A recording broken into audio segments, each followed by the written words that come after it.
Nasamsam ng pinagsanib na puwersa ng PDEA Special Enforcement Service at PNP Task Force ang 20 kilo ng hinihinalang high-grade shabu mula sa isang abandonadong sasakyan sa Novaliches, Quezon City.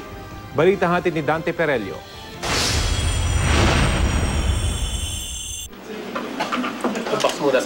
Nakabalot sa plastik at nakalagay sa kahon ang tinatayang 20 kilo ng high-grade shabu na nasabat sa joint operation ng PDEA Special Enforcement Service at PNP Anti-Illegal Drug Special Operations Task Force pasado alas 10 kagabi. Pumapalo sa 5 million pesos ang street value ngayon ng bawat kilo ng droga. Kaya aabot daw sa kabuuang 100 milyong piso ang halaga ng nakuhang droga. Pag ganito kalaki, mahaba hong proseso yung makipag-transaction sa kanila. Kailangan makuha mo yung trust nila bago magbitaw ng ganito kalaking illegal na droga. Kung siyempre yung mga sindikato, medyo trusted na nila yung katransaction nila para magbigay ng ganitong kalaking ayun, at least nahuli natin sila.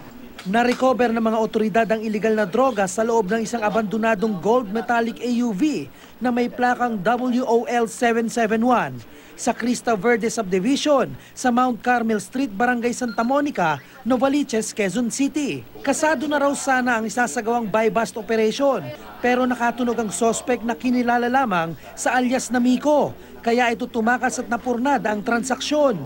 Isa sa ilalim ngayon sa investigasyon ng sasakyang naiwan ng sospek kung saan nakuha ang kontrabando. Titingnan pa natin kung ano malay mo hindi sa kanya nakapangalan. Minsan, di ba, usually hindi na sa kapangalan ng ang mga vehicle, open deed ang sale, usually ganun ang nangyayari. Pero bago lang ito WOL 77. Tingnan natin kung sino po ang may-ari at from there, alamin natin kung meron siyang connection dito sa operasyong ito.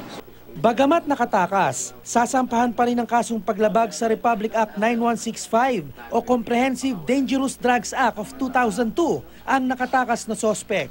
Dante Perello, GMA News.